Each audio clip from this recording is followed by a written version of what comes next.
Hello, I'm going to make strawberry blondies and show you kind of how to do it. It's not hard, but there's a couple of elements when you bake that we all just have to accept. That's the way it is and work with it. And then we have success. So the first thing I've done is I've preheated my oven because you just don't want to arrive at the time when you're ready to put it in the oven and then you realize you have another 10 minutes to sit there. And depending on the recipe, that might not be so good. You might deflate some of the batter or what have you.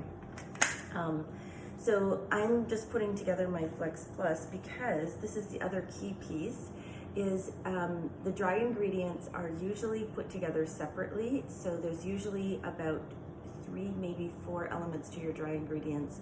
And that's usually your flour, your leavening, and your salt. And so a key thing is to just get your flour kind of stirred up and then scoop it into your dry measure and level it off, and that will give you an accurate measure. So that's what I did here. And what I'm going to do is, you can see the salt is pink, it's a Himalayan pink salt, and the baking powder is in there as well. There's definitely a difference between baking powder and baking soda. So soda is the active ingredient in baking powder, really, and plus some other chemicals, things that kind of neutralize it a little bit. But they're not one-to-one, so never, replace one for the other, unless you look up, the proportions, etc. But this is baking powder, salt, and flour. The reason we want to stir this, we could just whisk it together. I'm going to use this, so before I get it wet, I'm going to whisk this up. The reason you want to do that is because you don't want a chunk of salt, or worse, baking powder, or especially baking soda, because it tastes awful. And if it's not all mixed in equally, you may end up, if you didn't stir it in really well, you may end up in your baking, you eat your blondie and then you get this flavor. It's because this didn't get mixed in well. So some simple little things, but you just have to accept that that's necessary. Okay, so this is all whisked together. The other thing about this recipe is that you basically put in some of the moisture comes from chopped strawberries that flavor, and then also melted white chocolate.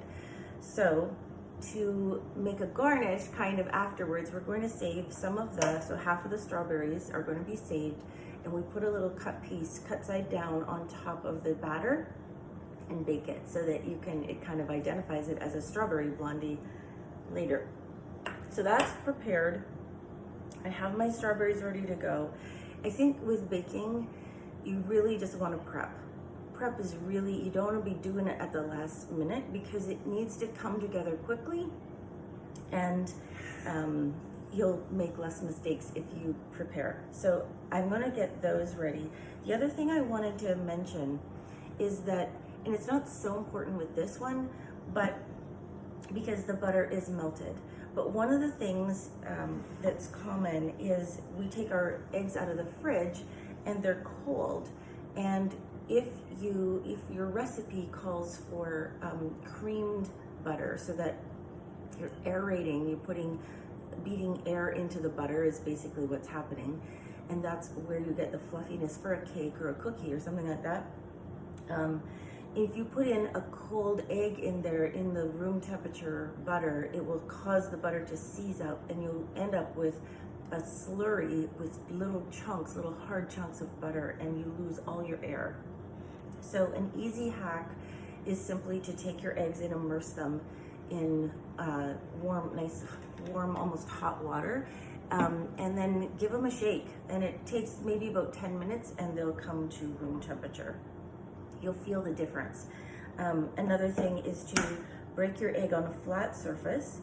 You'll tend to get fewer shards, and always empty them into a separate container, because it's really easy, even sometimes, to get a big chunk of egg shell, and you don't want any eggshell in there. So you do them separately. It only takes once or twice in your life to realize that, yep, there's value in doing this, because or if you have a bad egg for, you know, it's rare, but still it can happen. All right, so those are the reasons you're gonna wanna just use that little practice. And so when you're baking, again, my goal for all of us is that we feel confident baking, because baking is really it's pretty simple. There's just some basic understanding and accepting just the realities that there's a few things that you have to do for success, and that prepping, most of all in baking, is really important. All right, so what this recipe does is it takes our eggs and our brown sugar. So the thing about brown sugar as well, when you're measuring it, is it wants to be packed. So this recipe calls for 1 cup of packed brown sugar. So you don't have to worry about, you know, scooping and fluffing and leveling with this kind of sugar. You put it in there and you press it in. And so I use the side of the bag to press it and then level it. So it's pretty level. It's pretty good. All right, the other thing is my melted butter. So I've already melted that in advance. One of the things you're going to notice when you melt butter is that there's a lot of different things in butter. And so there's whey, and there's water, and there's butter fat. The whey is the white part.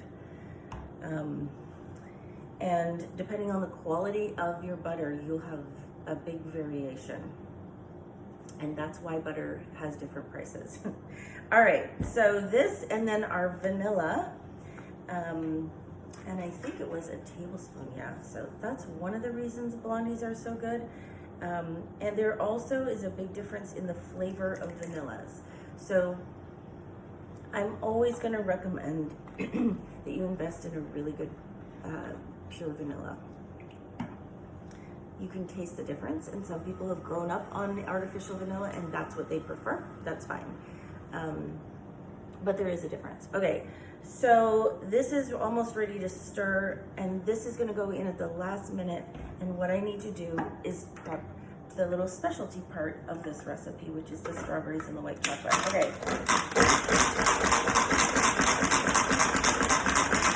So this is a nice, easy way to do this. You can see that my strawberries are all nice and even. And then basically okay, so here's the thing. I'm supposed to add this. So I melted my white chocolate today, and I used 2 kinds of white chocolate. One was from a package that had been opened and sealed again, but it wasn't super fresh. And the thing that I've noticed over the years is that when I do that, it's really hard to melt that white chocolate again.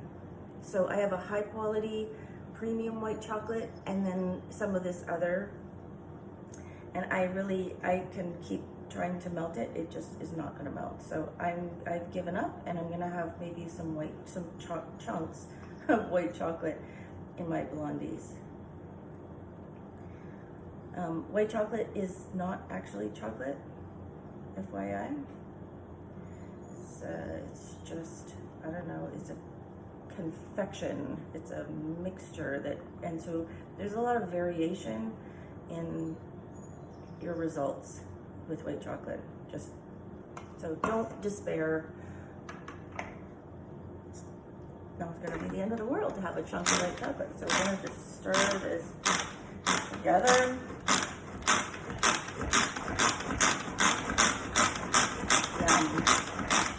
All right, and then it's ready to put together and put in the oven, and you'll see how easily it comes together. You know, I think that baking is a great way, like baking yourself instead of buying stuff is so good, because then you start to understand what's in things, and then we tend to make slightly better choices when we know what's in it because we put it in there. Because knowledge is power, is it not? So they say. And also the cost difference is huge, and the taste difference is huge. And so I think once you start baking your own baked goods, cakes, cookies, brownies, all that kind of stuff, it's really hard to not.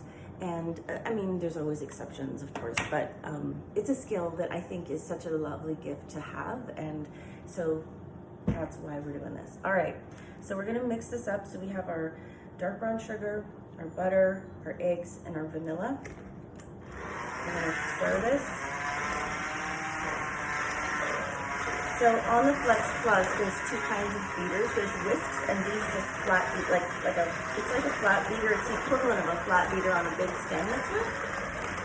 It's just these little ones that have 4. They're small and they're 4, and they're awesome. This is the other reason you bake yourself, is because you get to enjoy the process and all of the good smells that go along with it. All right, and then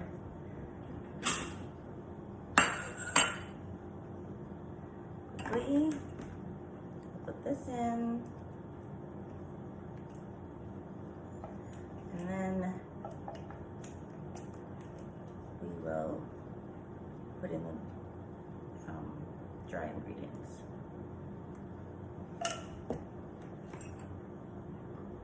So this is these beaters are meant to stir and incorporate wet and dry. All right, so this is gonna go in.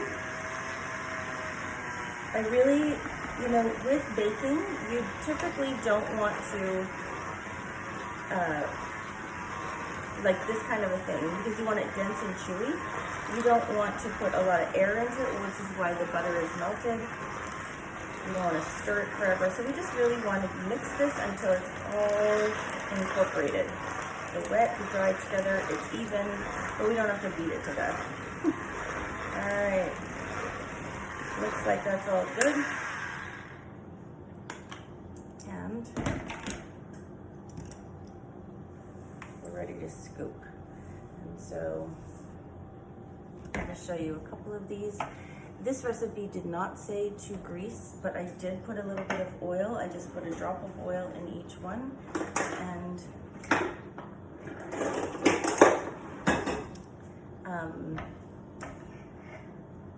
can you see? I can see. There we go. All right, so I'm using the medium-sized scoop. If you have the batter mixer and dispenser, you can go ahead and use that in the instructions online. So this recipe is online. I'm also going to include it here, of course, so that you have easy access to it. And then I'll show you what it's going to look like when we put, oopsie, our little garnish. So that's going to go right in your batter. From experience, if you have the great big strawberries, you're going to want to cut them down because there's not room and you're going to overflow them. Okay, so that's as full as you want it. You certainly don't want it any more full. So I'm going to finish this and show you the end result in a photo.